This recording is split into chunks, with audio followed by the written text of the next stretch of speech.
My name, of course, you all know that is Doug. That's my wife, Lori. We work for Michael for Quality Sport Planes, and we are builders. We've built our own 601.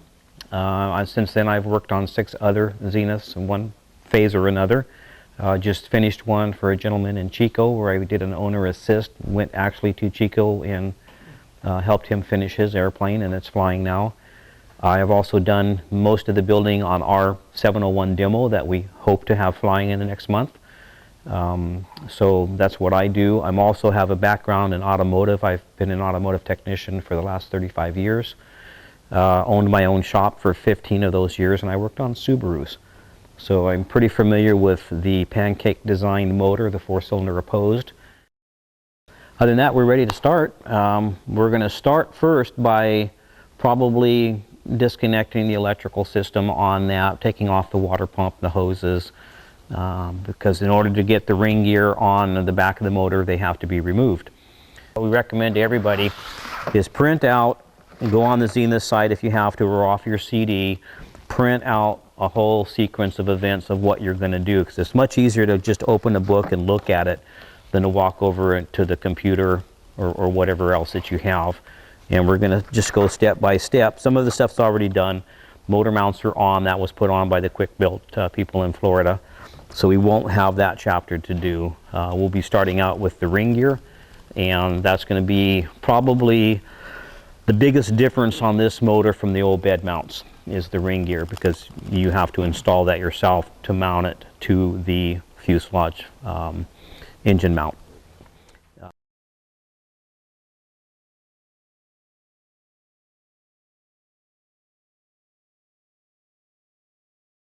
Look at the bottom bolt that holds the water pump on. It's silver. Okay, that bolt is a sealed bolt. You'll look at it's got a copper washer. If you put that bolt somewhere else, you're going to have a water leak. All the other bolts are gold. And so this Allen wrench right here is silver, and it has a copper O-ring behind it, or not O-ring, but a copper gasket. That's very important that you don't forget that, or you put it in the wrong place. So if we want to go ahead and we'll grab some pliers and we'll start taking off the hoses. Anybody wants to jump in and get hands-on experience, we're more than happy to let you do it. Basically because that's what you're here for, and we'll basically supervise you, make sure that what you're doing is proper, and it'll give you some good experience. And we have 2 to do, so there's plenty of opportunity.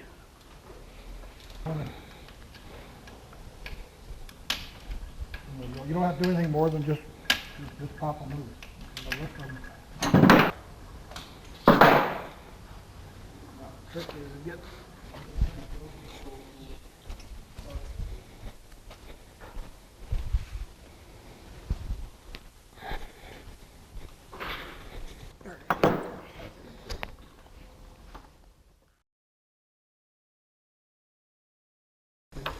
Yes. Right on the box. I usually do it that way, pull it back on the rubber, put a little WD-40 on it, give it a twist, and it normally will come off fairly easily.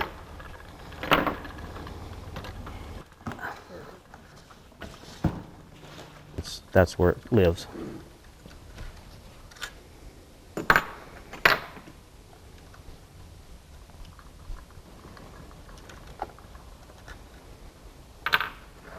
Because you have a paper gasket back there, and this doesn't always work, but it works 90% of the time, is I'll just take it and tap it gently, and you'll feel it come loose.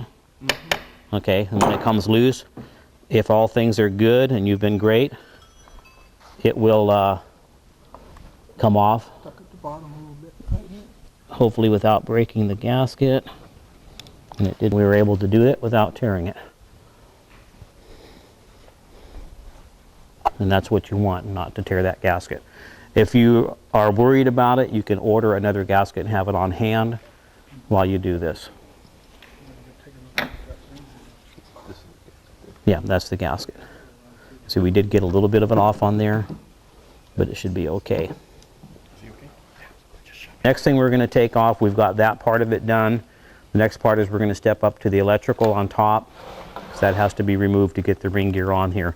This is actually what you're putting on. This is the ring gear. You actually feel it. It's pretty heavy. It's not something that's light duty. It adds a little bit of weight to the airplane, but it's also not going to break. It's powder coated, and it comes that way from the factory. So this is going to go on here like that. But in order to get that on there, we have to take this part, and we're going to step into the manual now. Take a look at that. See what the next step is. And we're trying to follow the manual so that you guys will be able to go to that manual and remember what we've done here. If you look in the book, it's going to tell you to take the electrical modules loose so that they can be moved out of the way. That's our next step into doing that.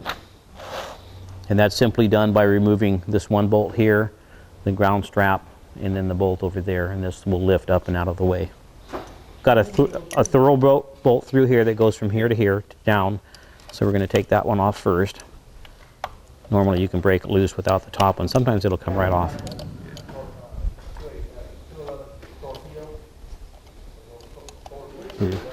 Not totally off, but it can drop down inside of there, so be real careful. Fishing it out of there, it's not too much trouble because there's not a lot of stuff back in there, but it is a little difficult. So that one is loose. That will lift up there. Then what we have to do is you're going to be disconnecting your electrical connectors, and the way they do that on these, if you look in here, there's a little tab. It doesn't push down, it pulls up. And if you don't pull it up, you'll never get them loose. So you pull up on that little tab, and it will come right out of there. Just like that. So you pull up on that little tab, and it will come loose. Okay, so you need to take those two off there. And then we're going to take the back section off. Those are oriented so you can't put them back around? They're square and round? Yeah, what we're going to do is I'll mark A and B on here. Socket. No, I'm not sure. They only go on one way, but they're not orientated as far as which one they go into. Okay. You know, so what we do is once we get to that point, we mark them.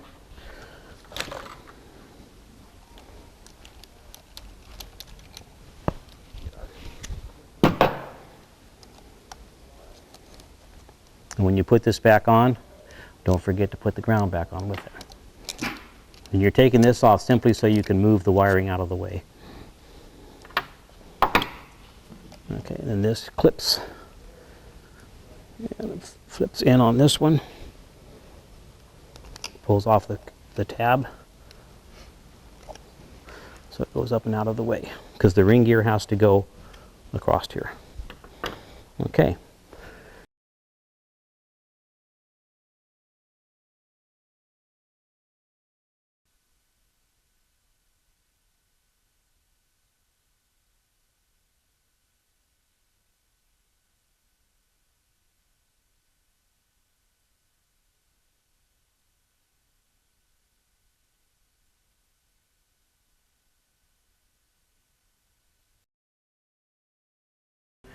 Remove this number 8 Allen bolt up on the top here, and this is a case bolt, and we replace it with a different size one when we get there. So that is a case bolt, so you really don't want to mess it up, although you will not be using that one when we put it back in. You put a longer one in? A longer one goes in there, yeah. And if you go by your book, you're going to find that you're going to replace the upper bolt. We found on our last one that for some reason they're the same length, so you do have a spare.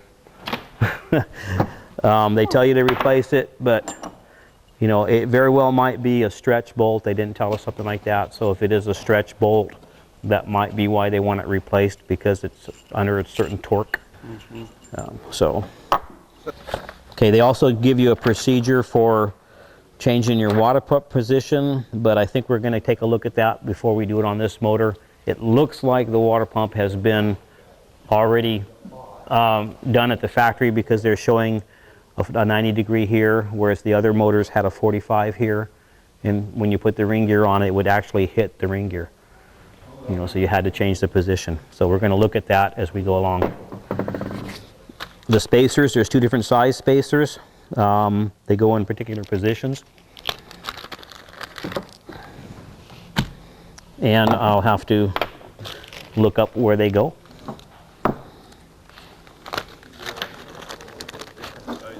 Well, the reason they're using spacers, if you look at how the ring gear is made, the spacers go inside of here because they're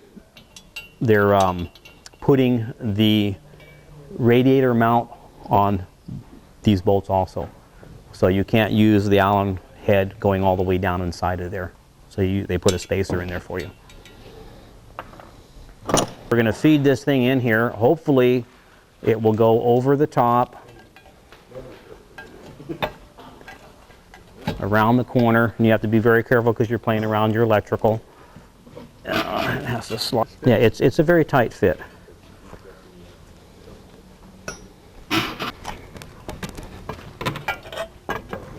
And once you get it in there, it should look like it belongs there.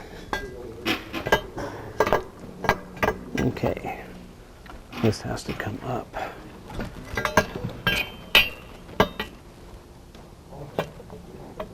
Well, this wire that we're feeding through here right now, that's the wire that will eventually go up to your voltage regulator.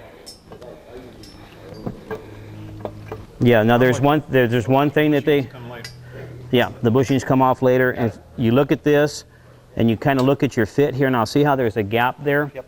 You are going to put a washer in that gap. They do not want you to push it in under tension. So you don't want to change the You don't want to tension it. attack of that. Right. Just that one location? Just the one location, yeah. It shows it right up. They got a good form to Yeah, they got a good tempo. Yeah, it runs, one of them goes to the sensor in your attack, and the other one goes to the ground, same ground as the attack. Is there a torque specification for these two? I believe there is, yes. And a Loctite number? Loctite number we're using is 262. It's just simply the red Loctite that comes in different colors. And you don't need to overdo it, because you might want to take them out someday. Just start them back in there. The bolts on this ring gear, remember, you're putting them into aluminum, so make sure you get them hand started before you start wrenching on them, because if you screw up the threads, it's all over. Now, you're not going to tighten those up until No. you get those bottom ones in. You're Nope. just getting them up there. Just positioning them, because they're very difficult to position, the top ones. So this way we can move it, align it, and then we'll slide it back down. And that 532 Yeah, and wire. if you don't have this particular one, you can simply have one that fits that gap. It doesn't have to be this particular one. Sometimes the gap is bigger and you need two. Right. You know, so Yeah, what you want to do is common sense. Common sense.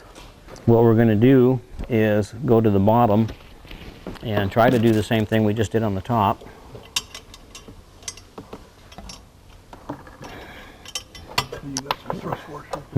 We're going to be putting on the lower mount now for the lower bolts for the lower mount, and that also incorporates the radiator support. So hopefully that will all work out. It's going to go on the outside, and what you want to do, oh yeah, that's the other problem remember we had. They were a little bit tight, yeah. We're going to have to do the same thing on these. We have to open up the holes just a little bit, so give us a second. Okay, when you're doing your top ring gear, you replace the bolt with a new lock washer. There is no spacer that goes in the top. The two spacers that you have will be a long one and a short one. The long one goes up front on the radiator support. The back one goes on the lower ring gear in the hole so that you can mount that radiator support to it. So this will actually be a right side bracket. That's important because when you're going through the book, you're going to find that left and right everywhere. Doing right now is I'm looking at the way the rack is sitting, and I think we're probably going to use two spacer washers, one on either side because they're quite thin, and they simply go between the ring gear and the block. So that way you don't have any pressure pulling on your ring gear. It keeps it nice and tight. And then this will go back up here to the side. You put your spacer in first, you put your bracket for your radiator support on, and you put your bolt through it, making sure that it goes through that little spacer for your proper torque, and so you're not putting any tension on that ring gear. And this one, it looks like it will take one of these washers on both sides. So we will loosen this one up and see if we can slide it in there without any too much problems. You can see when you do that, it's a nice tight fit, and that's what you want. You want a nice tight fit. You don't want to force it in, because if you're forcing it in, it means it doesn't need it. Before, you really want to try to start your bolts by hand, because you are going into an aluminum block. If you cross thread it, you're in a world of hurt. So those are both in there very, very nicely. And then the spacer goes up here on this side, and we don't need anything but a lock washer on that one. Okay, and that one simply will go, put a little bit of Loctite on it. And you don't have to use a lot of Loctite, just enough to... You have to bring the bushings out. Oh, that's got a burr in it. Just a burr. On the bushing? Yeah, no, just a burr. When they cut it off, they left the little edge there. Still has a little burr. Well, at least it'll be snug. Yeah. I wonder if we should put a flat washer on the back ones too, because we didn't do that. I'm pretty sure if it calls for it on the front, it will call for it on the back. Yeah, they're actually showing it there. A lot better picture. Yeah. Yes. Yeah. The answer is yes. Yeah, okay, that's what I thought. The shims that we put on here are to make sure that you're not putting tension on your ring gear, and they go between the ring gear and the aluminum block. They're very, very thin shim. You can use one or two depending on how much you need. You can use more than two. If there's quite a bit of gap, just make sure you fill that gap so you're not tensioning it. The other one is on the front, on the outside of the radiator support. It takes a lock washer and a flat washer. Probably because you're going from aluminum to steel on the bolt, and you don't want it to have any friction or wear. And once you get it snugged, you want to try to make sure your final torque is a smooth action. And this is what they call a talking torque wrench, so it will click when it hits that 20 pounds. So you support it, bring it around in a smooth movement. You don't want to stop and then go click again, because once you stop, you have to load that wrench again. It'll give you a false reading. So once you get it snugged where you want it, you bring it back to that and just one nice movement.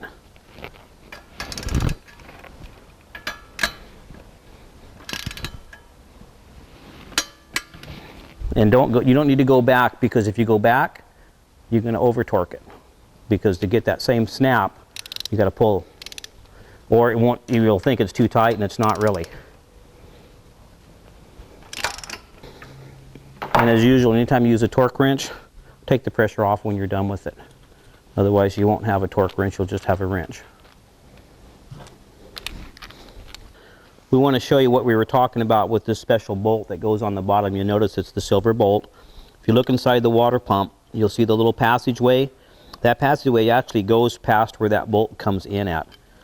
If you don't have the bolt that has the brass washer on it, you will have a major water leak right there.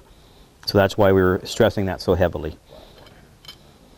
The engine stand is just a real basic little stand that we made up for the show here.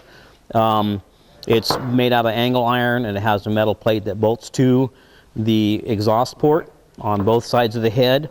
And if you look at the bottom of this angle iron, it has a larger square tube that goes over the smaller square tube so that you can actually move it on and off. Otherwise, you could not get it onto the bolt positions. And it's just a little motor mount, the engine stand that we made up so that we can do the ring mount quite easily. And it's very easy to build, just a couple pieces of metal. And the way it works is it's simply the tube construction and an L angle up here for strength. This particular part right here attaches to the two bolts on the exhaust outlet on both heads. And in order to make it work so you can put them on the heads, we simply designed up a very small movable back section which slides over the smaller tube so that you can pancake the heads. Each one of them goes on one side, and then when you tighten it up, make sure that you have enough washers here so that you don't go past the threads on the head studs, the exhaust head studs. A very simple design, makes it really nice for having the engine on the table, for putting on your ring mount and your radiator supports and that kind of stuff, so that it doesn't fall over on you. And the reason we designed this up, because on the first Rotax that we installed on our demo airplane, we were trying to put the ring gear on, and we were using 2x4 blocks under the motor, and every time we would move it, it would fall off the blocks. So we decided that for the school we wanted something that was more permanent, and also it's a protection from your motor, so you're not going to actually lose it, maybe fall off on the floor from the way you're trying to support it on your table. It worked very well. I think everybody was happy with it. We were able to do 2 motors. We do have 2 stands, and it's basically it makes it safe, and you're not going to damage your motor.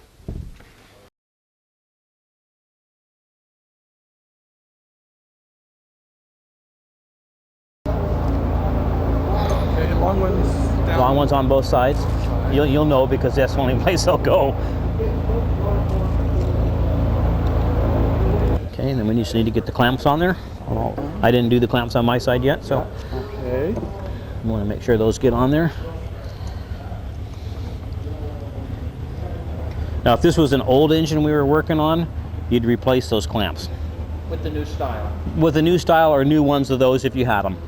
But these clamps are designed to be, you know, their lifetime is the first time you change them after it's been run for a number of hours. Just position. And we'll see how dexterous you are with your fingers and the... Yeah. Okay. Because that one's a little difficult, and you're going to try not to drop it back in here, inside of this case, this cover. And what you could do, if you really would be a little more cautious, just to put a little rag over this whole area. Bounce a little bit. Well, no, it keeps it from falling down in the hole, because there is a split here that it can fall down inside of. Oh. So that way, if you just kind of put that over there, if it does fall, it'll fall in the rag. Okay.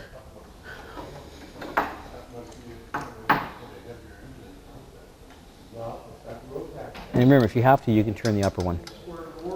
They both will turn. I think they'll both turn. No, they won't either, because that's on a rubber. I'm sorry. It won't. You have to tighten the bottom one. You may not have to hold the top one if you don't want to.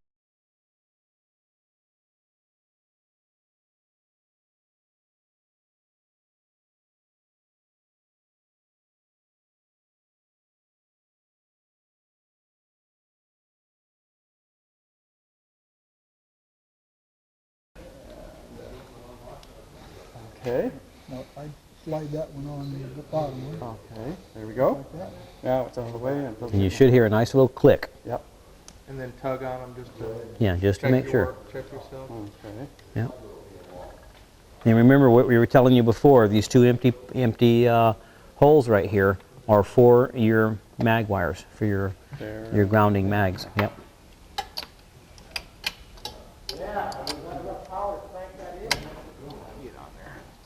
A good idea is just kind of, when you're doing it by yourself, is to go back and check all your points, making sure that all your bolts are tight and your electrical's back together like it's supposed to be, it's mounted properly, the ground wire is on up here, and so that when you're finished, it's basically like doing a walk around on your airplane for a check ride.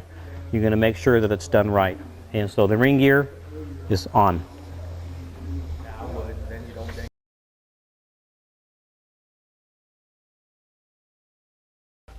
In this nice little box,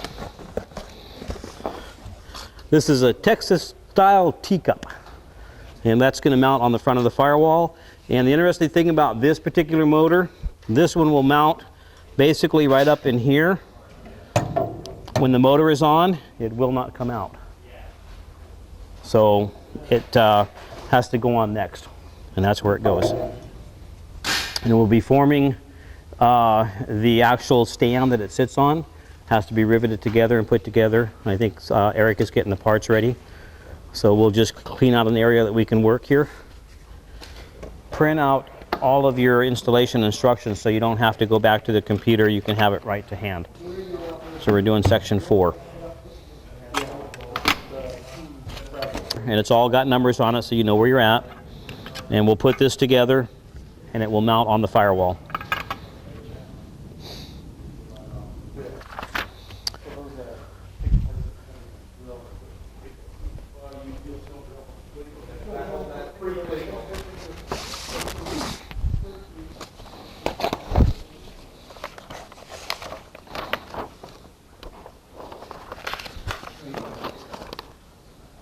Be able to fit in that distance, you know, so that's what we're going to do. And then we'll have to set it and get the hole on the top. Absolutely perpendicular both directions, otherwise you can dent it. So you just kind of look at your tip, make sure it's flat, pull the trigger, and flush. It will flush out right here. To flush it out and get it as far over as we can, we are going to be taking and making a cut right here to round it off, to move this over as far as we can that way. Yeah. So we also want as much room as we can to make the closure for this, for the unit. So we're going to flush that down there, and then we're just going to make a little cutout right here.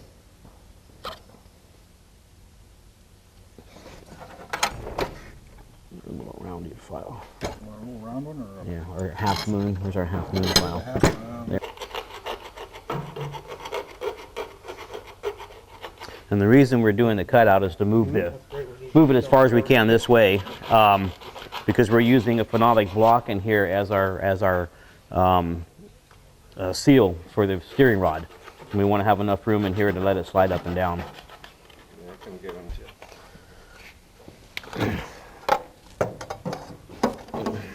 So that'll fit right in there. That'll get us over there a little bit tighter, which is perfect. Oh, that's good. Yeah, that's good. I think it's fine. Okay. Now what we need to do is we need to actually set the unit up here. Is that something you made? Yeah, we're designing that up. I can have that. Well, it's off the internet. Real quick. We're going to be basically in this position right here because you got to get to both of these. So it's going to sit up there like that. And then we're going to put this on here. See, we can't do that either. Well, we can. Space here, so you Yeah. can put a rubber or something. And what we want is enough space here when it comes down that it's not Well, going to it's hit touching this. the top, so you need a little bit down, right? little Yeah, gap. generally when we're all said and done, we're not sitting on that rivet back there, are we? That comes more to the... The edge of where the front part of that went. I'm just going to make a mark right there. And that will give us the front part of our hole. Right here, the hole will extend backwards like that. So it'll be back in there somewhere. Usually look to see where the hole is going to be on this side. We can't quite get it in where I want it because it's really tight. 7/8. 7/8. Yeah, probably a 7/8 hole in that. Inch back and 1 inch across, and we'll square it. And then we'll pre-drill it on that square. And there's a little.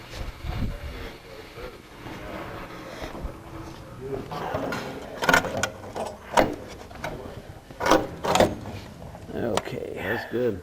Much better? Yeah, Much better. we have a space over there. Looking good there.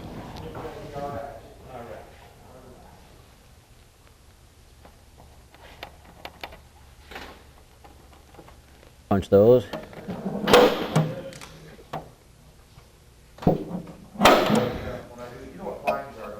Yeah, regular drill can't get in there.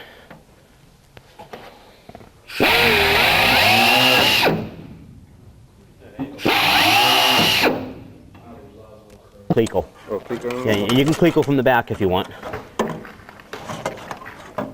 And that should set this in here because I want to get a measurement here so we can trim this bottom edge.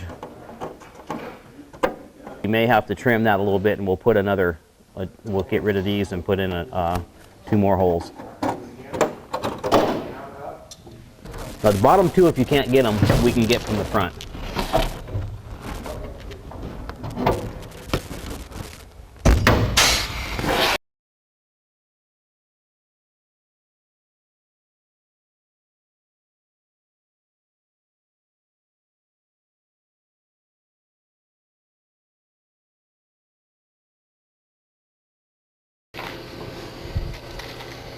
Okay. The front, okay, and tighten it, preferably that way probably. We can come in from the side. So this is going to come around and you're going to cut it here. Where is it attached to this? On the bottom? It goes right to here. Through this? Okay, Through that. nice. So what I'm saying is when it comes back here like this, we want to leave enough that we can make an angle here. We can bend this like this, so it'll come across the front. So if you look in the book, excuse me, you're going to be doing this. This is exactly what you want to do.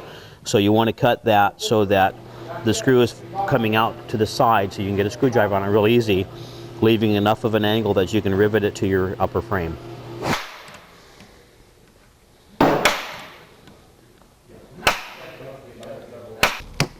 Very good. Just what the doctor. I'm going to take this piece of rubber hose, it's just a piece of small fuel line, and we're going to put it up underneath the lip here and let that cushion that top of that to protect it in case the metal if it's vibrating. Just showing the clearance on the bolt there. Gotcha. Because that's something you want to be concerned about. You don't want this oil pan to be hitting the back of this bolt. You'll rub a hole right through it. And then of course you'll have a belly full of oil. And an engine that doesn't run anymore.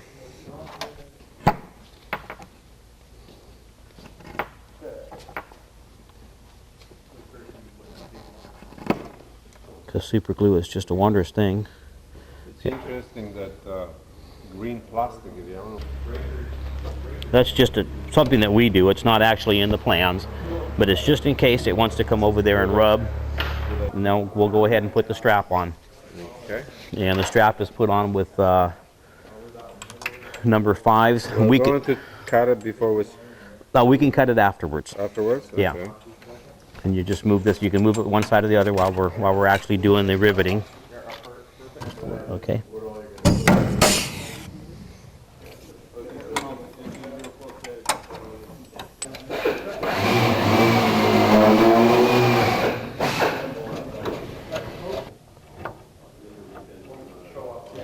There's still a lot of room on the back. So.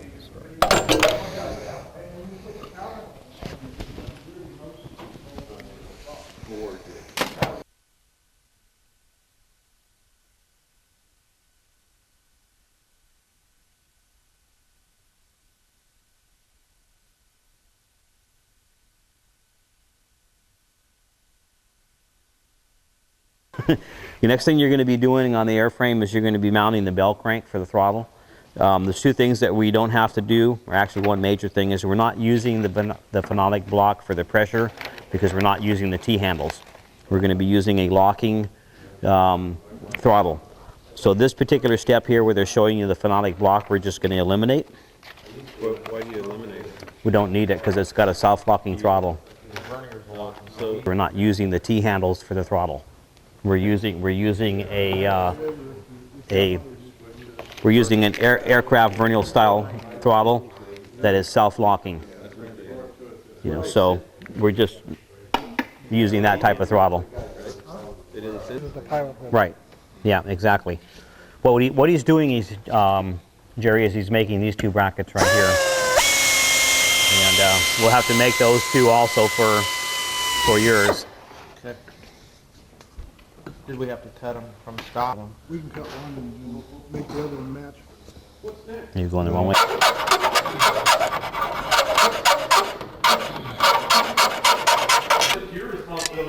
Turn it that way. Okay, we'll just get it about right like that. And then make sure we're straight out, that this is lined up nice and up and down and straight. Okay. Yeah, on the older style with just the T-handle, you just drill through the tube. but we're going to go ahead and flatten it and then drill to fit this fitting. We want it as high as possible. Oh, as high as possible. And so you want at least an 1/8 of an inch on the top clearance. So it'd be 1/4 inch from the edge. Let's do it. Ready? Mm-hmm. That's good enough. Okay, swoop it around.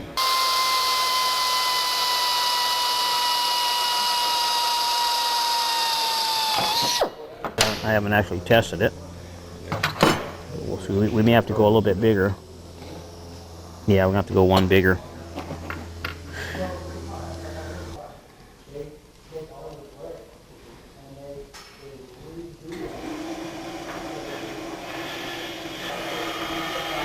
Okay.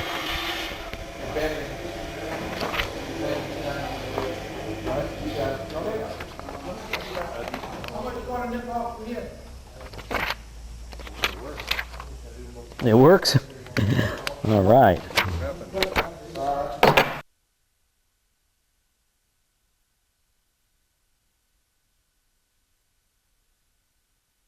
Okay, and this piece is going to be for your throttle, to hold your throttle cables. And it'll eventually end up looking like, you get a good, there's what it's going to end up looking like right here. And when you actually have it mounted on there, you're going to see this is basically how it's mounted on the airframe. This is the piece that we're making.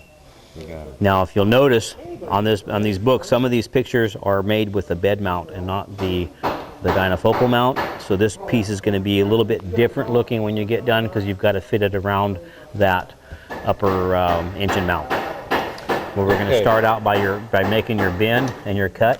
First we have to do the cut.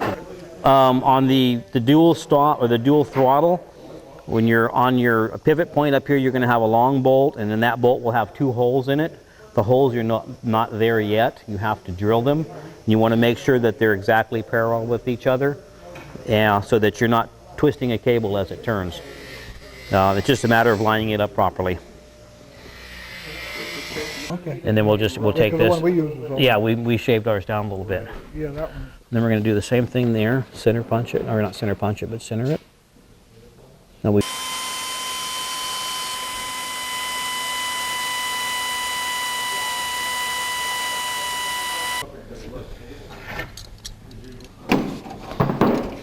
and then this guy goes behind here. We want to evenly space that out so we're even on both sides. And then we'll clamp that on there. Looks pretty close. Whatever it takes to piece. So cut 45 first, and then I'll put it in. Put a 45 down here.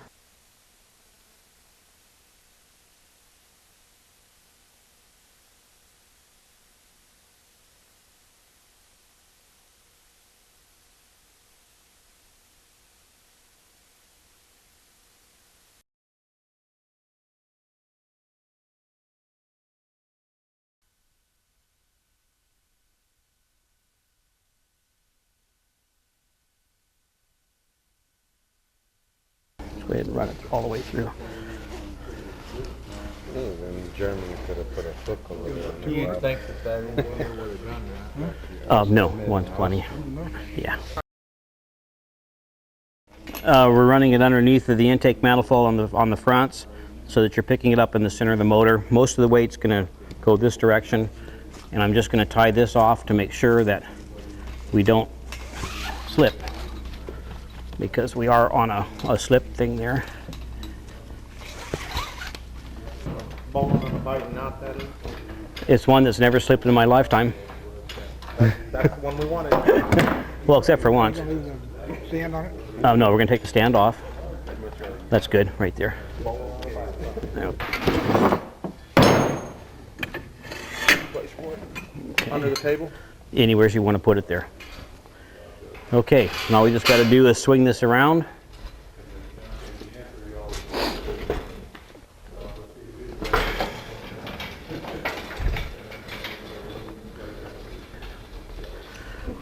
Now before we actually put it up there, the way the bolts go together,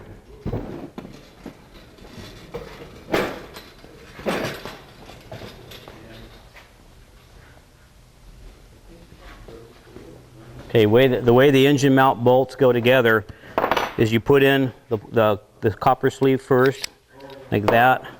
This will go in with the fat side out, with the unit out, and this towards the bolt, like that. The sleeve goes over it because this is the actual torque sleeve. This is what this is going to torque to. That goes inside like that. Then the other two will simply do the same thing on the back side with a washer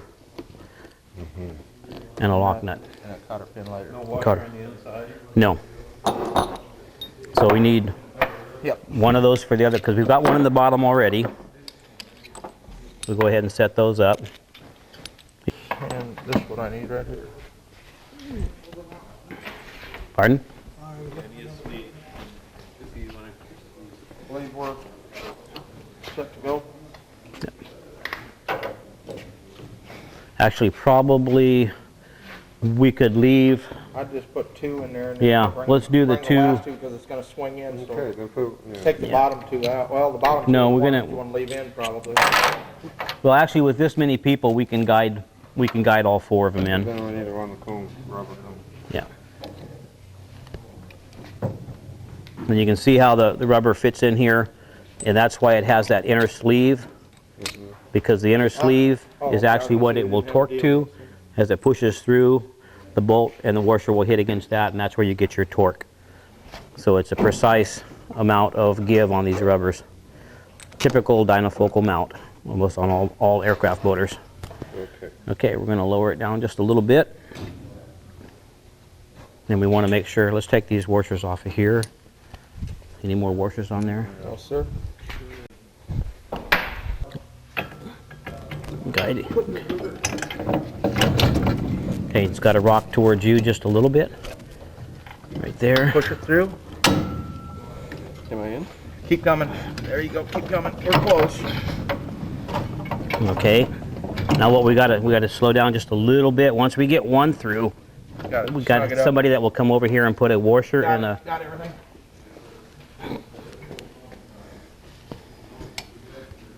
Wait a minute. Okay. Now, go ahead. You get yours started? We're in. We're in. We're in. We're done. Like Flint. And Is that all one? of them's in good. They're all rounded. They look good from this side. That one has to go, across will be the one, the diagonal, Yeah. right? You'll feel it when it actually hits.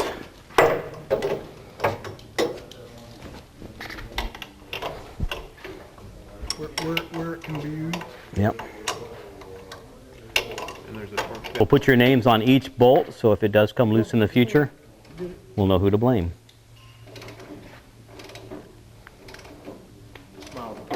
Should be just about there. Okay. Now,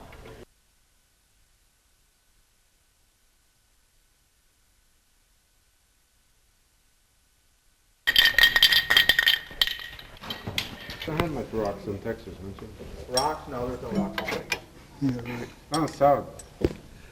I drove to El Paso, and I look at the Rio Grande and see mount. So if you put it where they tell you to put it, you'll be moving it. So you want to do that afterwards. You mount the little rubber mounting grommets. So they want the radiator to be on a movable rubber grommet so they can flex. And they simply just go in until you can't turn them anymore.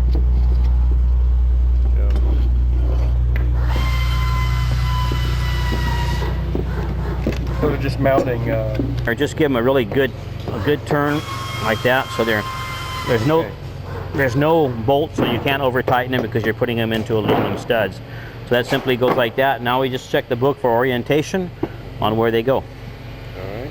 So we look in the book, and it's pretty well a given on it. You're going to have your water outlet come out on your oil pressure side. Something over No, here. it just goes flat in.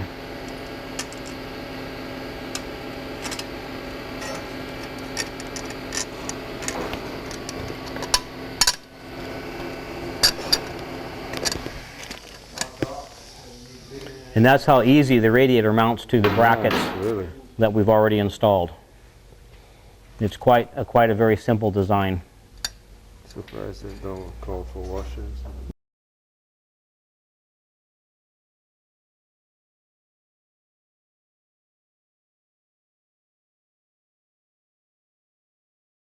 Absolutely. Okay, what we're doing right here is we're mounting the lugs to put the Rotax prop and hub on. It's a special lug. It's got threads inside of it, and you torque it to these type of lugs right here. You can see it's a round lug. Bolt goes through there, it's threaded, and it's a press fit into the back of the front flange. And without those, you cannot run your prop because that's self-centering for the prop. And that's about all you can say about it. And these bolts on the prop are torqued at 15 foot-pound, so you don't really have to Yeah. crank these things down really hard to get them to seat. It's the choke bracket for setting up your full rich on your carburetors, and it will mount on the firewall in this location, and the two cables will run off it to your carburetors and one back to your choke cable. Talk about it being away from this. Yeah, and if you notice that he's got the holes drilled already, we pretty sure they're in the right place because it's going to miss the oil line that comes up for your outlet to your oil cooler. Well, no, the plans. Want to put on after you've mounted your oil reservoir, because some of the plans it calls for it being over here, and if once you've mounted it, then you have to move it because your oil on this particular engine mount setup is in a different place from the bed mount. So this one should go on after the engine's mounted and after the oil reservoir is mounted.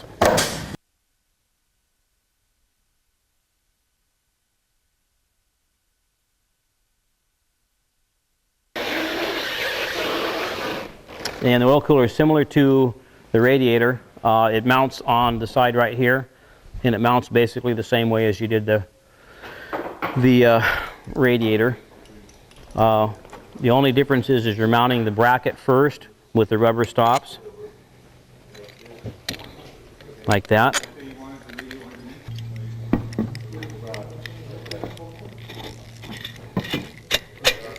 What we're doing here is we're putting the mounting bolts on there. You'll run the first one down first on both sides.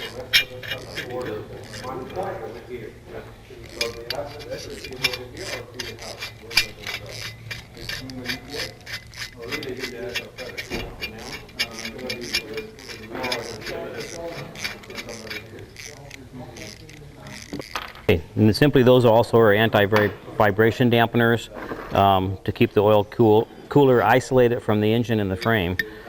That will fit over. In fact, what we'll have to do is we're going to have to shave these off so that it can fit underneath of there.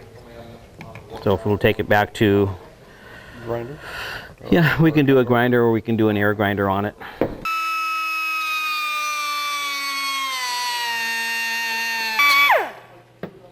Like to cut it? Should fit on there without touching. Should have a nice clearance under there. And what I try to do is make it even from side to side.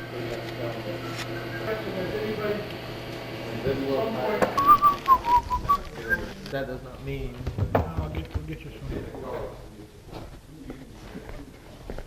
And this will fit into here. And this is going to be the outlet side to the oil pump. Just need to get a wrench on that. You want to tighten it snug, but don't over tighten it. You don't want to crush that beyond where it'll actually seal. Okay, this one will get one of these type of fittings, a pipe fitting.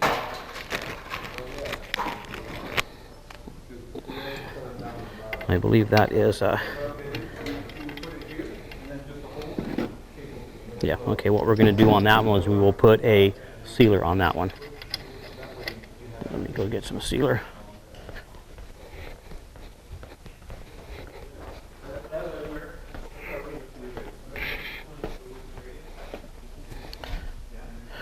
This is a little bit of aviation former gasket.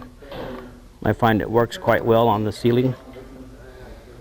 Put a nice little wet surface, not too much. And of course you want to keep it off your bottom so you don't get any down inside the cooler. Maybe I want to ready at some point to listen to it. And that's a pipe thread fitting.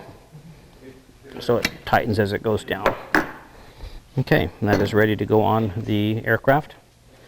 Fittings are different on either side. Okay, one of them is a pipe straight fitting going in, pressure fit. The other one is a fitted fitting, and you need a copper O-ring underneath of it for a seal. And it comes with the kit. And this one will take a 90 degree, and this one will take a straight pipe.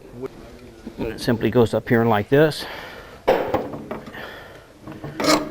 Goes through the two holes. If you'd like to go ahead and grab it, I'll get the two ruts if you want to put a washer on there for me. Okay, this is a what they call a 90 degree angle fitting. It's going to go on the top bottom of the oil cooler. This will go from the oil cooler to the oil pump. If you'd like to put that on, Daryl. Okay. On this one here? Mm-hmm. And you notice it's a sweat fit inside, so there's no sealer needed. What is that? That's not very common. No, that's we're Just so you can see that, John, this is actually the type of fitting that goes on the oil filter. The first one I showed you was the wrong one, so this is the correct one. It will also go on the top of the oil reservoir can on both sides. If you want to put that on there, Daryl. Oil lines on. Cutting oil lines and fitting oil lines, and just cut the oil lines to length, being careful that we did it right the first time because we only have just enough. So what we're going to do first is measure this one to the oil pump, and you're coming out of the bottom side of your oil cooler, making sure that the bottom side goes to the oil filter or oil pump. Oil pump is on the front of the motor. Can you grab me a couple of rags there, Lee? Yeah, right on that table there, there's a couple. Because I'm sure that there's going to be oil coming out of here.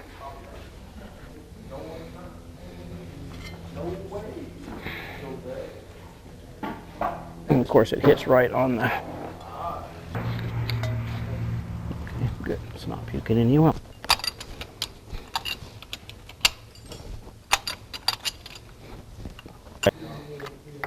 You don't need to use very much, just a little drop.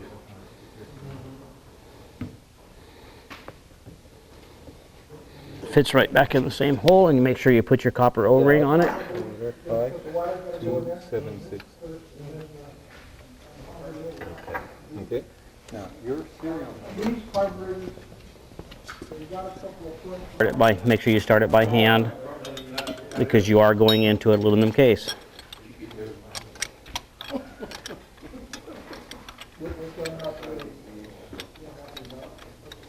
The next step is you measure out your hose so that you can get the length you want. You want to make sure that you're looking at it carefully because your exhaust system is going to be coming down through here.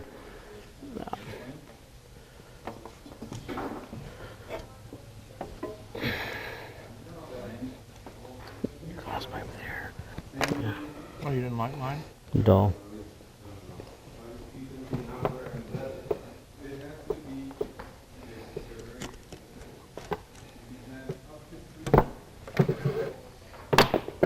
Okay, that hopefully will be the right length. And then we have the clamps. They're using normal water pump clamps or water hose clamps on it. And the harder part is to get it to actually go on. And it fits on like so. Okay, normally what I do is I take them off. That one I won't, but this one will take off and put in a vise to hold it.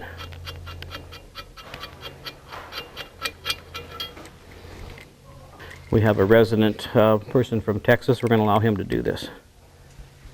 I got that handled. Thank you, sir. Excellent. Good. So you're all set. And without the spinners, we can't fit the cowling. I would recommend if there's room, the Super 8 motel here in town. It's just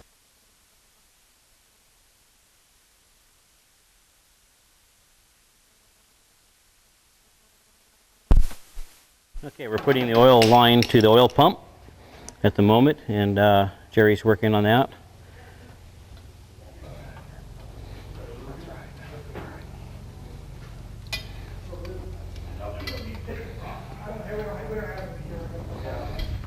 we're just putting this on finger tight for the time. Yeah.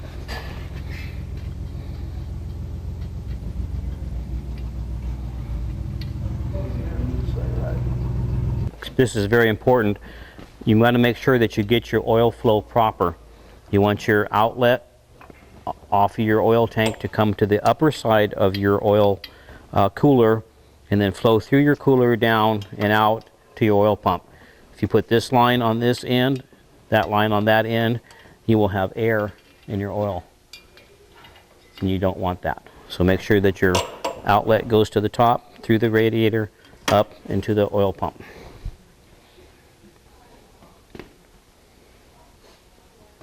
We didn't receive this fitting in our new updated kit, but I think the reason we didn't receive one of these fittings is because you can simply remove this one off of the oil pump and put on the oil cooler, because you're changing that fitting anyway. So this fitting comes off the oil pump, goes on the oil cooler. It's an exchange. It's an exchange. So that's something to remember. Now once again, what we're still doing is we're working on the oil cooler and the oil cooler lines. And if you notice that the oil pump is in the front of the motor, comes back to the bottom fitting on the oil cooler. This line to the oil cooler comes out of the outlet side of the oil reservoir, which will be on the far side. That's important that you get it on the outlet side, because that particular part goes all the way to the bottom of the oil tank in a tube and it picks up the oil. If you put this line to this side, it will just pull air and you will not get any oil to the motor. Is this hose supposed to sit on a starter like that? And I believe if you look underneath of here, there's two oil outlets on the bottom of the motor. There's one in the front, there's one in the back. Because this is a tractor motor, we're going to be using the one in the back, because mostly you're going to be at this attitude. If it was a pusher motor, you'd be using the front one, because it would be back of the airplane. Right. And you want to have that pickup back there. So we're going to be using the back one. What we're going to try to do right now is pull this cap off, and we believe it will drain out here. We're not sure.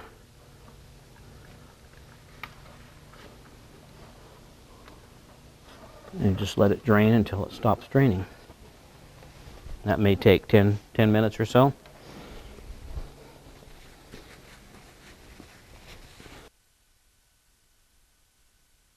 Anyway, what we're doing is we're fitting the final hose to the oil tank from the bottom of the motor. We're using the rear fitting on the motor because this is a tractor application, and it goes into the inlet side of the oil tank, and that's actually your oil return from your motor.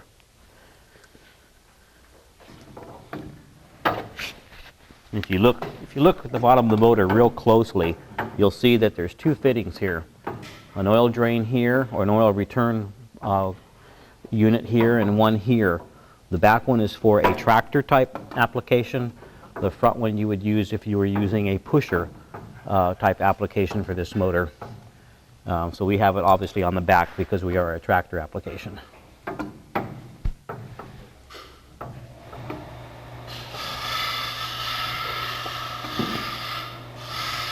Look at the fuel system. It's already a made-up hose, a complete hose that has a fitting that you will go through either through a through fitting on the firewall, or it will fit to your gasculator if you have it on the outside of the firewall. The other thing that we have on the newer motors is a return line to your gas tank.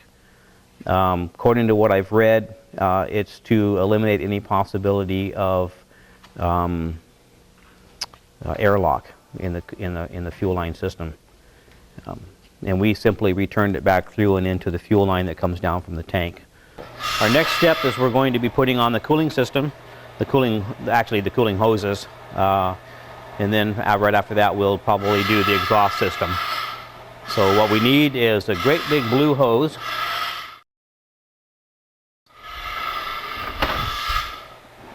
All right. What it's going to do is it's going to go on with a clamp on the front of the radiator and positioning the clamp so that you can get it off easily.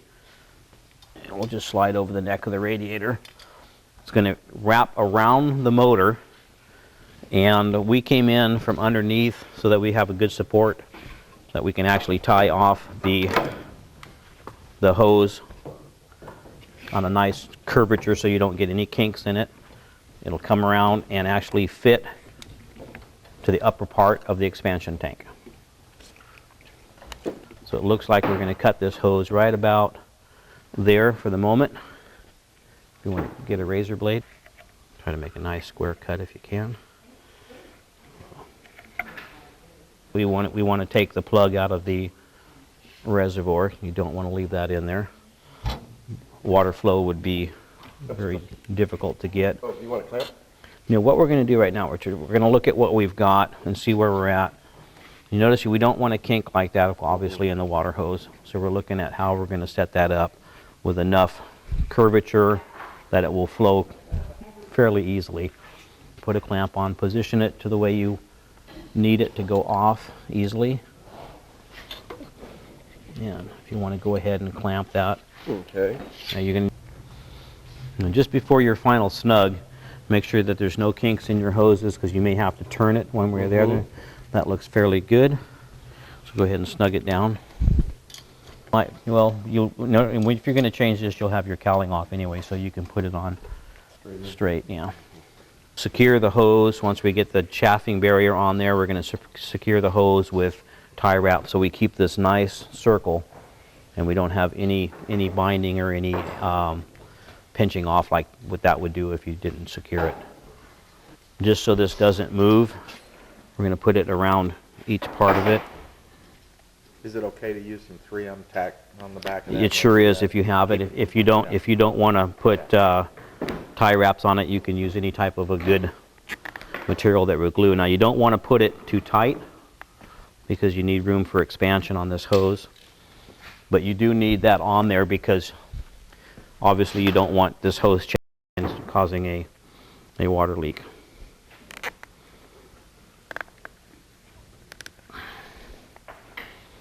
Okay, and we're going to basically tie the hose up where you want it so that it doesn't move on you. Staying away from the throttle controls. You don't want to be close to your throttle, so you can't jam that. And normally what I do is, hopefully this will be long enough, we're running out of the larger ones.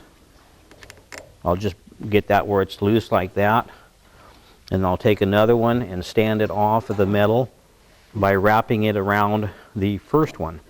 And what that does, if you'll watch that, it'll pull just nice and not too tight. But you can see that when you do that, you stand the hose away from the metal. And it keeps it from actually rubbing metal to metal or rubber to metal.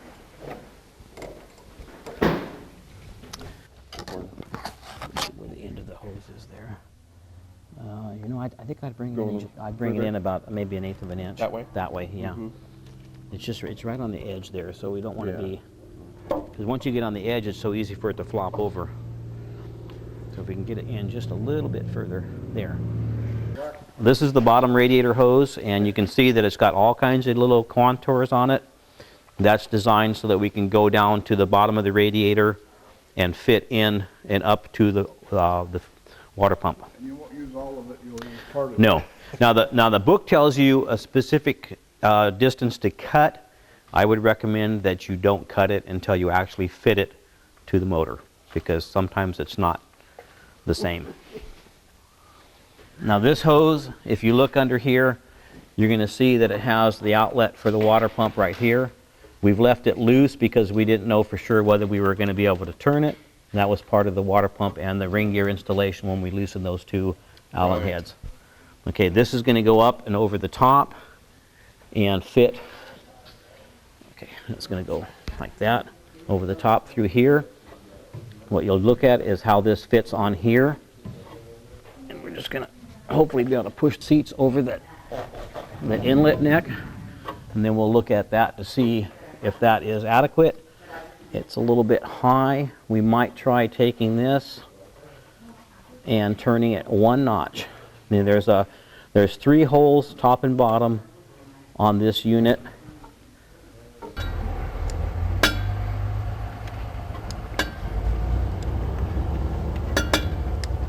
you're gonna turn it so it faces. We're going to actually take it out and move it 1 notch.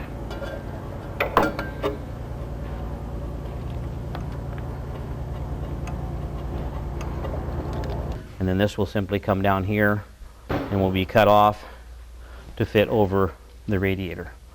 So if we've got a razor blade handy, of course, put that on there and then just look at how everything is fitting. You want to turn that just a little bit to get your clearance there. And we'll fit this down on there nice and tight. We'll tighten it up with a hose clamp. Okay. That one on that side. Let's run it down a little bit tighter with your wrench. Oh, yeah, sorry.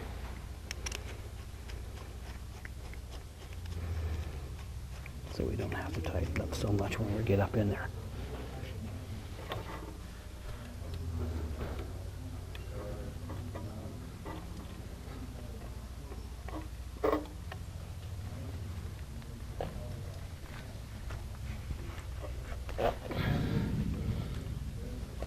Once you finish plumbing your radiator and your hoses, remember to go back and tighten up your fitting at the water pump for the inlet for the water hose. So that's what we're going to do right now, is we're going to make sure that that is tight. We're going to install the exhaust system. Eric is working on the left side of the motor there right now, putting the header pipes on. Putting the right side on. And the right side? No, wrong side. The wrong side. Okay, you're putting the wrong side on. Obviously, they go in certain locations. The longer pipe will go on the front of the motor.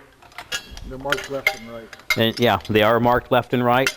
You notice that it has a flanged fitting. There's no gaskets involved in this application. They simply sit in the hole and go over the nuts. And it is a little bit of a tight fit, so you just kind of got to wiggle it on there. And you want to actually look at it and make sure that you've got it seated against the head, so that when you do tighten up the bolts, you're not tightening them at an angle. We're also using a brass nut, so that when you, if you do have to take them off, they will not seize on the studs. And which means that this is a soft nut, so you want to use a good wrench to tighten them up with. And you have to get new ones every time. And you should replace those every time you take them off. Now we're not going to tighten these nuts up until we actually have the exhaust muffler system installed with the springs attached. Now if you notice this one, I'm going to have to pull it out just a little bit and start that nut before I slide it all the way in. And once you get that, you wiggle it. And if you're looking inside of here between the flange and the head, you're going to see that that ball socket is definitely nice and tight against the head. It's not at an angle. Okay, and we'll simply leave it like that. Do we have the springs available? I saw them. And the springs aren't that hard to put on. We simply use a heavy set of needle nose pliers. As you run it up, do you want to put the anti-seize on there first? Well, I wouldn't do that. Okay.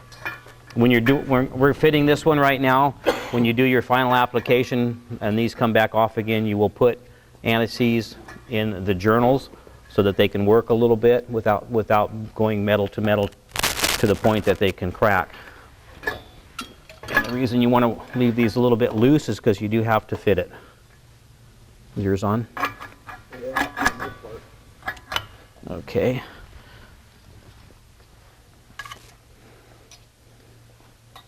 I usually try to hook the spring in the backside so that it will be easier to go over the top. And the spring simply just like any good motorcycle, two-stroke, you lift it up and over the top and it hooks.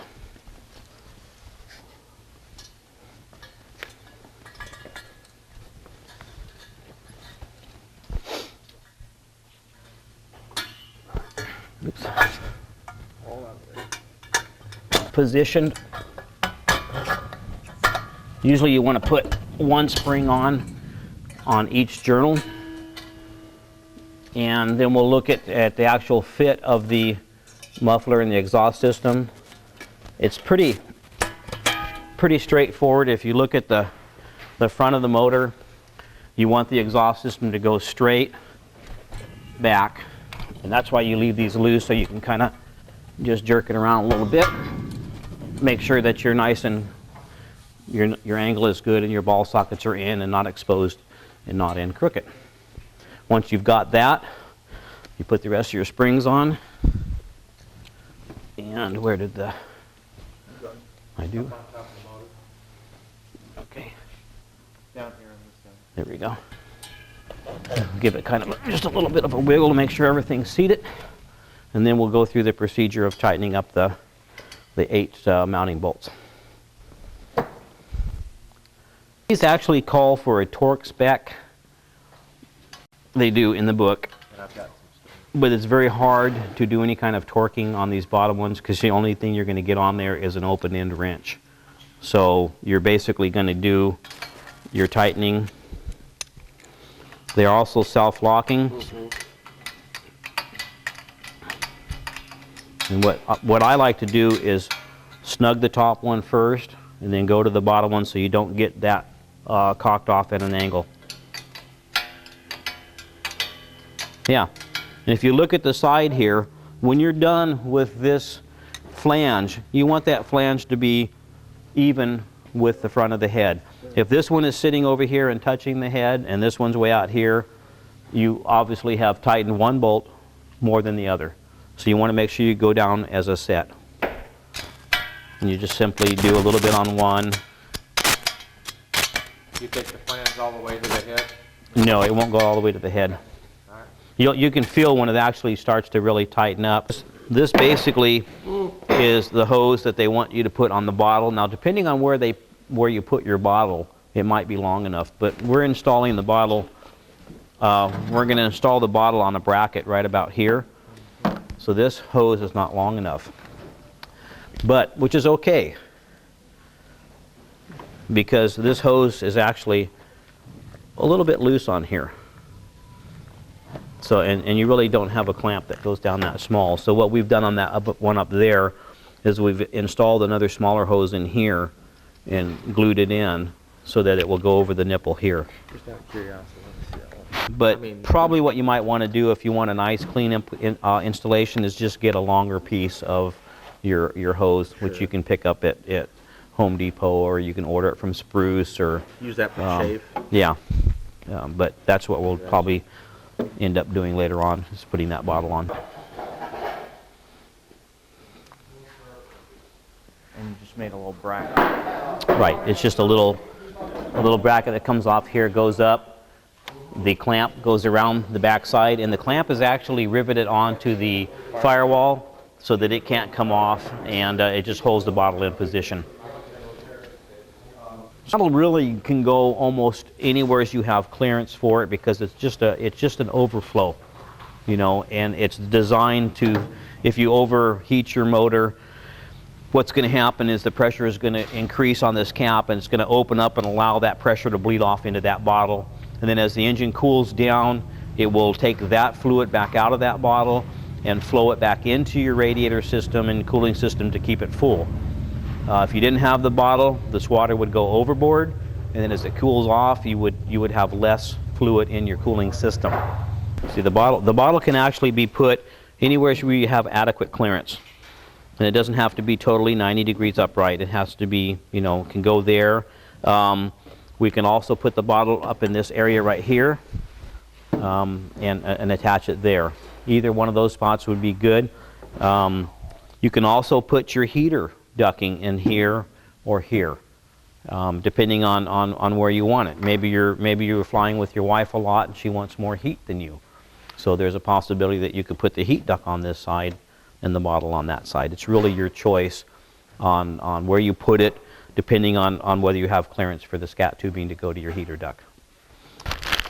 What we're talking about here, this is the actual shroud that goes around the heater, and in these packages here is the actual heat duct that Zenith provides. It's not a real box like some of them are, so you do have a choice of where it will actually fit. Yeah, it's a two-part heat heat opening for your firewall. Oh, one goes on one side of the firewall. Simply go together like that, and this is your flapper that opens it and shuts it. Very, very simple design, going along with a very, very simple airplane. So that can be positioned basically anywhere you have clearance that this heat scat tube can get to conveniently. Okay, obviously you have the two pieces. One of them has the flapper valve for shutting the heat off and on. The flapper valve will go inside of the cabin basically because you cannot put a scat tube over this unit. The scat tube will attach to this part, which will be outside the cabin. You can see the two fit together very, very nicely. So this can go basically the location that you might want it to be in, that's clear of any other obstruction, hopefully clear of any other moving part. We'll probably put it on this, depending on how the exhaust shield fits on. It'll either go down on this side or it'll go on the far side. What he did is he just put... Because this hole right here is the hole that the exhaust pipe comes out of as you fit it to your muffler. And you can see here the exhaust pipe is right here, so this hole will be over here, which will put this flange right over here, which I would say would make it very ideal to put your heater on this side and or this side. You can come to either side with that scat tubing. So this particular hole here is the exhaust pipe hole. And how is the... There it is. There you go. Now, another interesting point, if you hadn't think about it, they have the airflow coming in underneath, Yeah. which is also right downwind of that nice warm radiator. This is your air inlet for your oil cooler, and this is simply going to go on the front of the oil cooler. And what we'll have to do is we'll actually have to cut a little piece of this out so it fits over the top and past these bolts. So we're going to fit it like that. Take an ink pen, and we'll get an idea of where we have to mark it. You want it to clear the inside of the outlet and the inlet, or the inlet and the outlet. So you're going to be cutting this about like that. You're going to come across the top here, and the same down there. So all we need to do is have somebody cut this out. Anybody that would like to do that. What we also want to do is, before you cut this, drill a hole in each corner. So radius it? Yeah, so it won't split the fiberglass. If you just cut it, it's going to crack it. Okay. Okay, what you want to do when you're putting this the air shroud around your oil cooler, we've already cut the corners out so that it can fit nice and tight. You'll notice that it just slips over bottom, slips over top. The top and bottom are sealed. Okay, so you don't want the air coming out the side. So what they're telling you to do is to simply take and cut a piece of, well, actually you can just tear this off if you tear it straight. It's a self-adhesive. It's the same stuff you use for your gas tank installation on your wings. You'll put that across that like that, so that what you're doing is you're effectively sealing the air from escaping around the sides and obviously giving yourself much better cooling.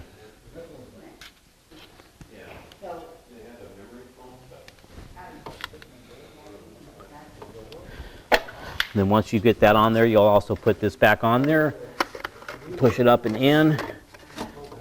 Check to make sure that you're nice and tight on your cork. If you have to, you can put in a separate extra piece. Now this one is fitting very, very nice.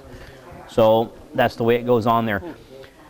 It takes a larger tie wrap, a white tie wrap strap, which we don't have at the moment, but we can show you the other airplane that we have finished to get an idea of how that straps on there. Okay, this is the running airplane that we've got. We've just finished this one. You can see that we have the white tie straps. They usually come in the kit. Unfortunately, we didn't get ours. And if you notice that we do have 2 layers of cork on this one, because we had air that would escape due to the configuration of this fiberglass piece. Other than that, that's the way that is all set up, and very simple installation.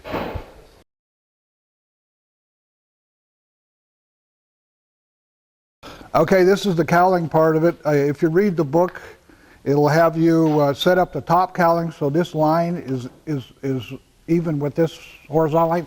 If you put the cowling on there, it won't fit because it's too short.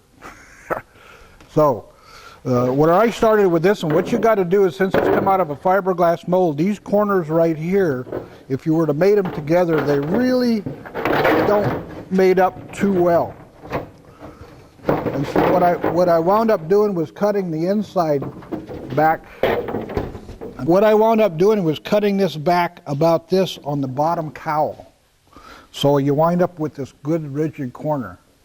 And then got it so it mated right up nice and tight in here. And once I got it mated nice and tight, then I would cleco, drill and cleco here and here.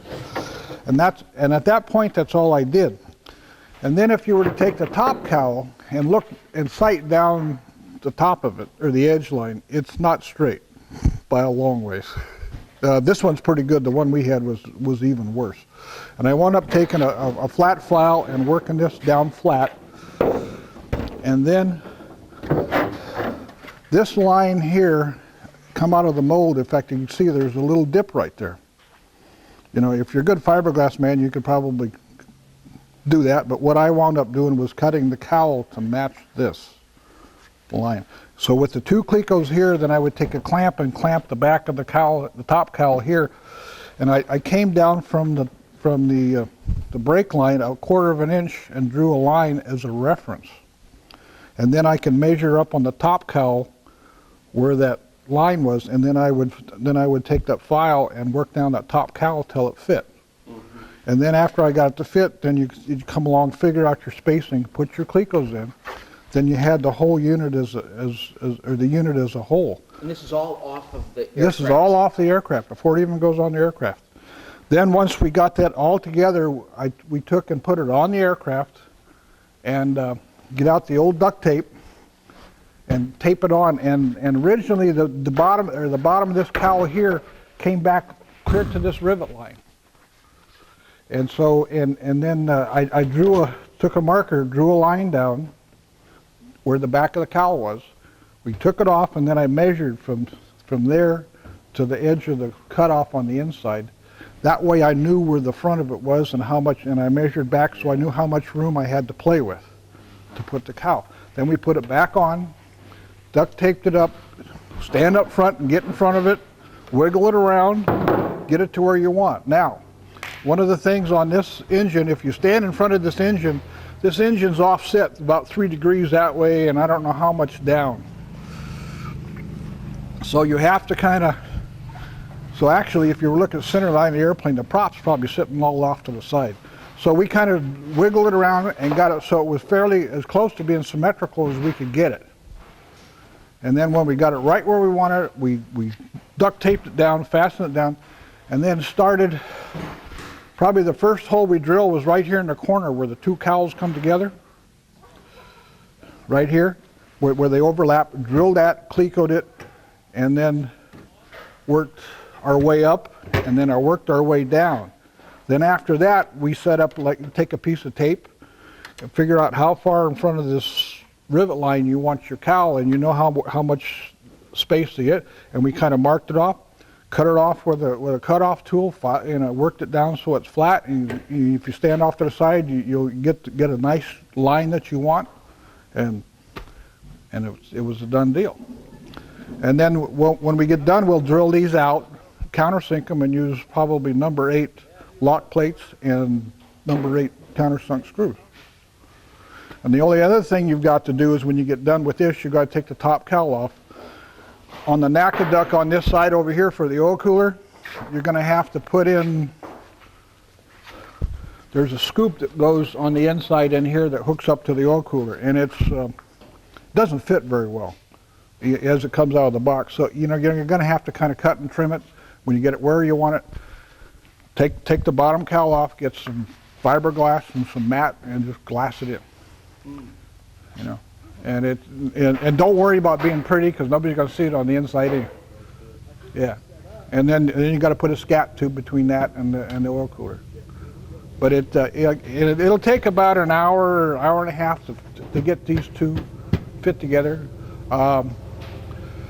Things what we did when we put the two halves together, I put a stool under here and blocked this up, and it's actually right up against the radiator in the front. and we'll have to put some cork in there so it doesn't. And then if you're going to use a spinner, make sure you get it back far enough that you got some clearance here. But when you file, yeah, ideally if you have a spinner, put the spinner on first. And then, If you have a spinner. yeah, some guys use the little skull cap spinners, and some of them are these, you know. And then when you file this, lay this down on a table and work the file this way. This way you start taking out all the whoopie-doos. These are a body file or some sort. They're really kind of sharp, good for work for plexiglass and fiberglass, and they're hard on fingernails. They do bite. But work it this way and you'll work it out. And then on some of them, depending on how they trimmed them out of the mold, sometimes this edge here will be long, and I've had to, sometimes it'll start interfering on the inside. You kind of nip it off on the inside. Leave yourself about an inch or so you can put your lock nuts in there, lock plates in there. And also on the book, they tell you on the older cows, you had to make a cutout here for the nose wheel. Well, this is a new cow, and it clears it. There's no need. And it fits right up there. It's really not too bad. Then the only thing that you have to do when you get done is figure out, you've got to cut a hole in here for an oil door, so you get into your oil reservoir. Oh, a door? The door, yeah. There's two pieces of aluminum that they have. They have one for a frame and then one for the door. You have to kind of position it. You have to make it big enough because you got to get in and undo that oil door. It takes a pretty good hand to get in there and get to it. Yeah.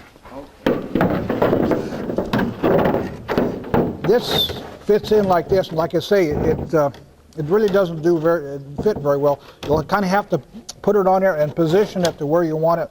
Maybe trim some of this back, and then, huh? Yeah, and then glass it in.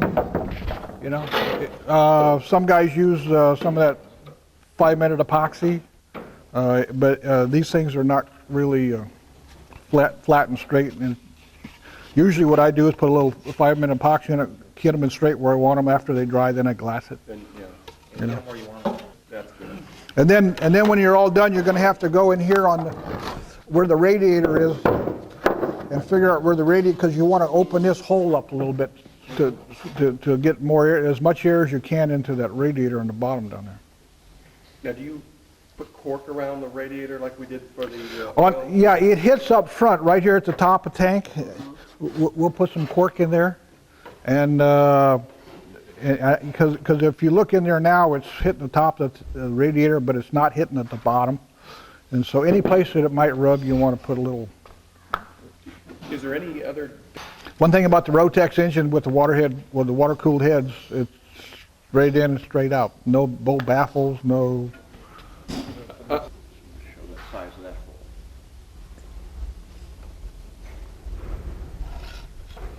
hole. As we're going to install the throttle cable, there's a couple things you have to change on the carburetor. We're going to be installing the cable holders on the carburetor, and what they want you to do is remove the cable holder that is there at the moment. This one will be taken off and saved. If you want to take that one off, go right ahead. Okay. And we're going to save this one for the choke installation. But you can see that these particular cable holders will actually hold the cable in position that locks it down so it can't come out. They don't want these things coming, the actual outer cable housing, they don't want it coming off the carburetor. And of course, one other step we're going to have to do is we do have to open up this hole one size bigger. So we'll set that up and then we'll do it. Run it through there, and that should hopefully fit. You want it nice and snug, and we'll put it in a little bit further so we have plenty of adjustment. And remember not to lose the ones you're taking out, because those will go on your choke bracket. And that's good, we don't need to tighten it. Okay, we'll do the same thing to the other side. So we want to take this cable to make sure that we get the right length.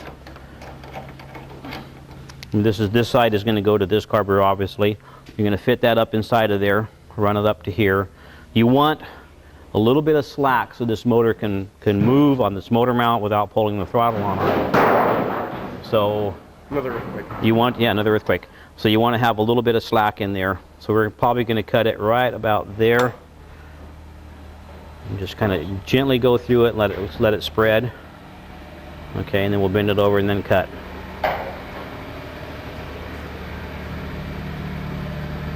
There we go. And what you want to look at is make sure that you're not going to have a piece of the metal down inside where the cable's going to run. So if we'll get a piece of the cable, Push it through. we'll push it through. We'll push the cable through to make sure that we have that it operates freely. Because you don't want the cable binding up in there, and it's not, you can see it moves very freely. So that was a good cut, Daryl. Okay, and then what we're going to do is put this. Trained, yeah. We're going to put this little keeper, which is what it does, is it keeps it from moving, and hopefully it'll go through there, unless they've changed the cable on us. And they probably have. Yep, the cable is a little bit big. So, believe it or not, they tell us to drill this little piece out so the cable fits in it. And if you look in your instructions, it actually has a sheet on there, but that's definitely too big to go through there. We have the sleeve on the cable, and this is a locking sleeve because they don't want that. They don't want this falling off of the motor in any way or form. So what we're going to do is just very carefully right now put it in here. We won't tighten it up yet. And then what we're going to do is we're going to take and do the same thing to the other side. So we'll just walk back there and re-drill that, but you've or your actual your nut on it before you put that on the cable. And hopefully this will fit over that. And then that will go in the, make sure you got it in there so that it's nice and set up. Now the fun part is we may take this back apart, but the fun part is feeding the cable through it. So if you want to hand us one cable. Now this cable has a fitting on the end. You can see that right there. That fitting has to sit on this side of the throttle. So what you're going to do is you're going to feed it through the hole in your throttle bolt, and then it goes into the unit here. And if you're really, very good, you can get it to do that. And if you get totally frustrated, you can always take the nut off and feed it in by hand. And this thing should, if it works right, come right through there. You're going to pull it all the way out. Is that going to be enough cable on this end? Yeah, I think we probably have enough cable. But as you can see here, this is all it does. This is simply a pull cable. This is not a push cable. You notice that it's a very flexible cable because this carburetor is designed to go full throttle if your cable breaks. So this is simply a pull cable. You notice the size of the spring. We suggest that you do not change that spring to a lighter spring because you may not get full throttle on acceleration. Have you known of people to do that? Yes, we have a gentleman that we know personally that has done that. Did it get him into trouble at all? Or? No, that I know of. He hasn't told me yet, John. Really? Oh. When you're setting that up, this bottoms out against the... Yeah, and it bottoms out, but you're probably going to be about that far off, just to make sure that you have a complete throttle closure. And this will feed through the throttle nut here and lock down. I suggest you do not cut this, or at least if you do, you cut it long until all of your all of your adjustments have been done. You need to have your throttle cables on. Your obviously we have no instrument panel here yet, or no throttle cables to finish this hookup. But once you do that and everything is complete the way you want it, then you can shorten this cable so it doesn't hit on anything and cause your throttle to stop in one position. But don't cut it, or if you do, cut it long enough that you can do any kind of adjustment you might need. And that's basically the throttle installation. You'll just repeat it for your other throttle, putting in your two locking down. And these are locking. The reason they're locking is they don't want this cable to pop out, and then if it does, your length here changes and you will not get full throttle. That's it. So that's why you remove This line right here with the fire sleeve, that is your fuel line that comes up to your fuel pump that's right here. It's a mechanical fuel pump. Some people put in a booster electric pump. The plans don't require it. This cable will obviously come down and go through a through fitting on your firewall, and or you can put your gasculator on the other side there and run this to your gasculator. Either way is fine depending on how you choose to do it. This particular cable right here that's coming off your electrical system, this is the TAC pickup probe. And the book tells you how to wire it to your tachometer depending on which one you choose, whether it's a Dynon system or a standalone TAC. When you're doing your connection for your ignition switch and your shutoff for your magnetos, the shutoff for the magnetos, it's very kind of difficult to find in the book, but if you look at your connectors right here, on the back side of the connector, you're going to see two empty holes. They correspond to the brown wire on the other side. Those two holes are your left and your right mag wire. They want you to use a grounded wire, a shielded wire, from here to your ignition switch, and then you'll ground it at the ignition switch. That's important because this is not really shown real well in the instruction manuals. You have to actually look at your electrical wiring and find these connectors. This wire here, this basic wire is a double yellow wire. There's no real markings on it because it doesn't matter where you plug this in on the regulator, as long as you get it to the wires that go for the two yellow wires. You can have these either way. There's no concern. That's your basic electrical hookup on it. You also have, at this point, this is something new that Rotax has just started. This is a fuel tank return line, and it actually, any overpressure will return fuel to your fuel tanks. So that's important to plumb. This unit right here is a vacuum test point, and we just simply put a plug over that and put a small clamp on it. Now, the old engine we have, Also, if you look at the overall engine when you're wiring it, on this side of the motor you have your oil pressure sender, and this is what actually tells you how much oil pressure you have in the motor, and it's mounted onto this side with a thumb attachment that just tightens down. This part of the motor you have your oil temperature sensor, which is plugged in just inside of your oil filter. One good thing to do when you're checking your oil system before startup is to make sure your filter is on tight. We've had occasions where they were only hand tight, and I mean, you're going to do them hand tight anyway, but nice and tight. We've had occasions where they've actually been left loose, and of course it makes a major oil leak right away. The other part over here is you'll find a water temperature sensor. It's actually a head temperature sensor on each head, one in the front on the number, I believe, 2 cylinder, and you'll find another one in the back on the number, I'm not sure how these cylinders are actually 3. Yeah, the number 3 cylinder on the right back, because you've got your marks on your cylinders up on your manifolds. So that's 1, 3, 2, and 4. So those are where you'll hook up your basic water temperature, even though it is a head temperature sensor, it's in the metal. Your exhaust system, you have the springs on there. There's 2 ways you can do that. Once everything is set where you want it, you can simply run a high temperature silicone that you would use for a gasket making material, but it has to be high temperature. And you run a bead across here. It'll keep it from making noise and singing on you.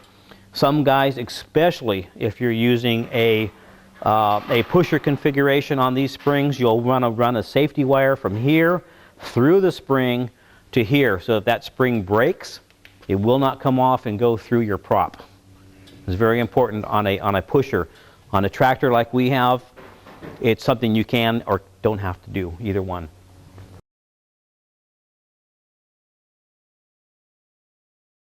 The basic procedure that Rotax recommends when you put oil in this motor is what we do is we put 3 quarts of oil in the oil reservoir.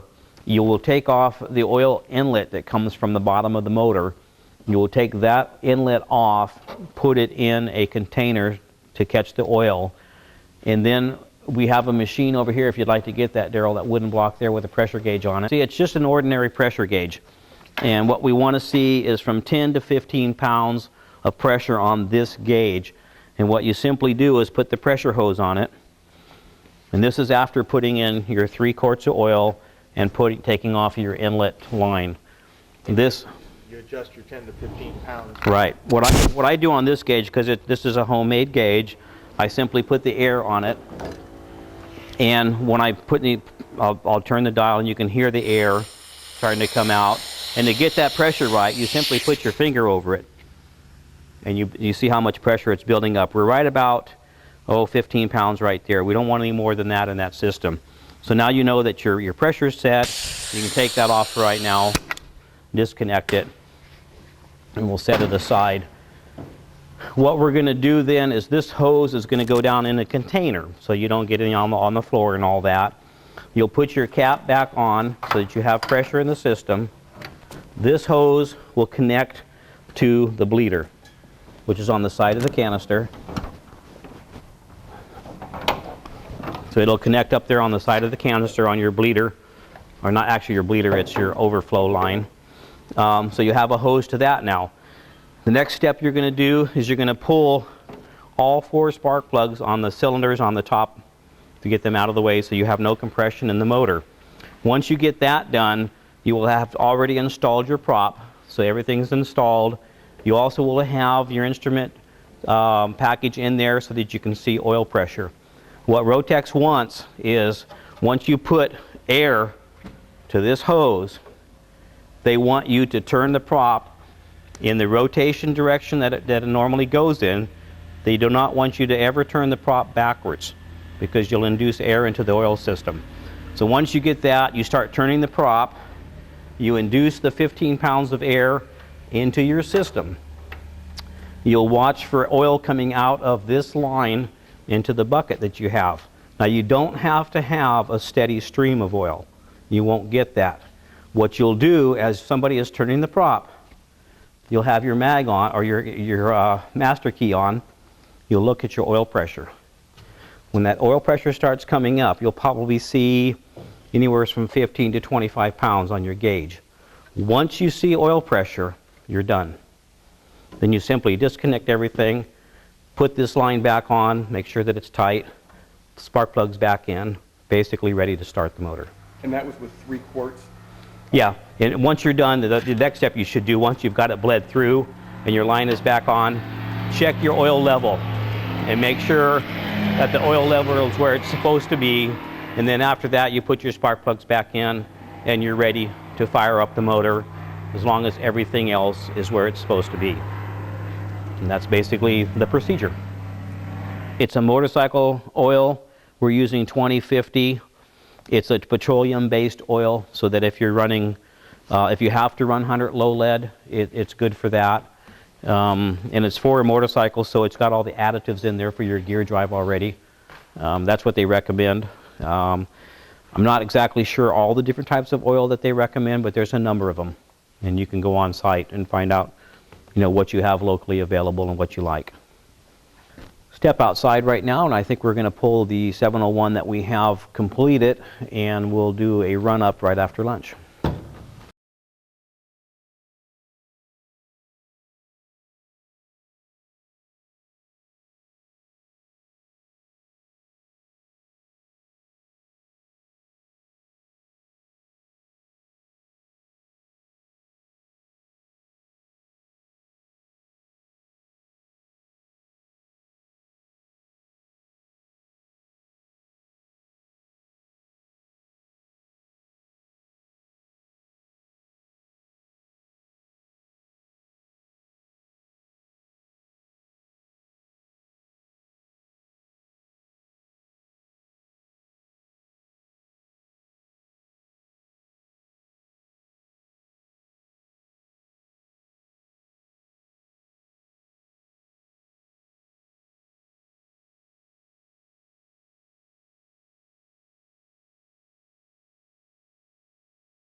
Okay, we're basically, if you guys want to just come on over here, everybody that was in the school, you too, Eric, your good looks. Okay, we're basically going to be starting up the Rotax 912S, and what we want to do first is we want to make sure we have the proper amount of oil. So we'll look at the oil, we'll look at the radiator coolant, make sure it's full, do a kind of a proper check on the front there, and then we're going to have Michael start it up and we'll be able to listen to it run. So Jerry, if you'd like to check the oil, go right ahead. Daryl, if you want to check the coolant, just make sure it's full. Okay. I can see fluid. Okay. So are you going to have 2 holes in the cowling or 1? What? We've also got throttle. Looks like we have a throttle control on here. It's hooked up properly. We're already back on the idle mode. So basically all we need to do is have Michael, if you'd like to hop in, and we'll start this and see how it runs. The procedure for starting it is you want to have the idle throttle off, and if it's the first startup of the day, you'll use your fuel enrichment, which is basically like a choke, and once it starts up, that choke will be pushed in, or the full enrichment will be pushed in. Michael will make sure that we're at the idle mode.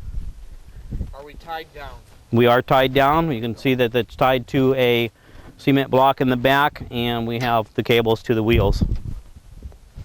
So that's master with both left and right mag? Master and the key, the left and right mag is in the key. So once you go to the start mode, you've already passed that particular unit. So I'm giving it choke, just a touch of throttle, and then I'm going to go ahead. Clear? Clear.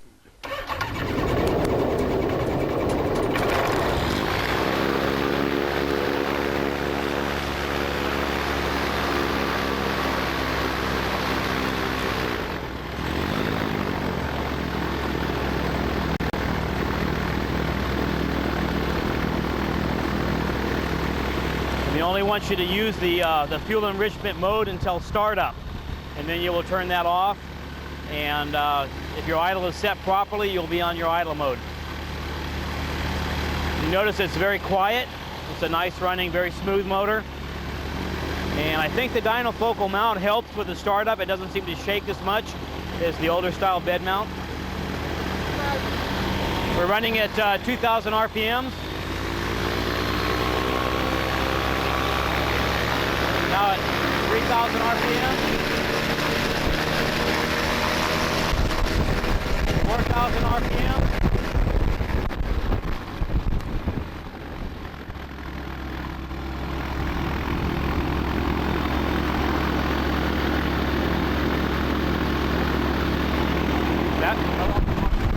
Just give it a couple more seconds, then we can shut it down.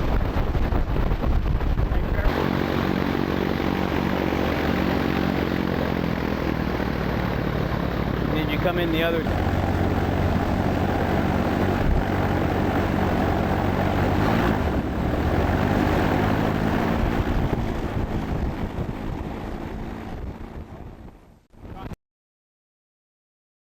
Okay, we've finished up the Rotax engine installation school here at Quality Sport Planes in Northern California. As you can see, we were able to actually run the motor and demonstrate the starting procedures and the oil procedures. What we do want you to know that we are set up to do a owner assist if you feel that you're not capable of doing this type of work.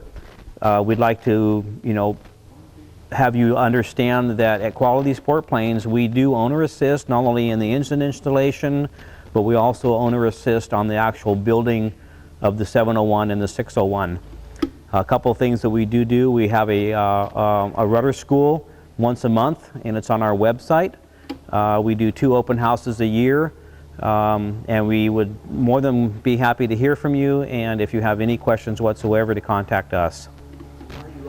And we are located in Cloverdale, California. It's along the Russian River, a very scenic place to fly into, in the middle of the wine country. So if you want to bring your wife and yourself and visit us, you're more than welcome, and we can get you hooked up with whatever part of the procedure that you'd like to see. The other thing that we've been able to do for a few of our customers is the ones that have been able to buy a partially completed kit. Many times when you come into the middle of a project, you have questions on what to do first and how to inspect it. If those questions arise and you need help with that, we're more than happy to help you. If we can arrange it and you'd like to do it, you can bring the kit to us, and we can also owner assist on finishing that kit. And we emphasize the owner assist because it is part of a 51% rule, and we want to make sure that you qualify when you're finished to be the builder of that kit.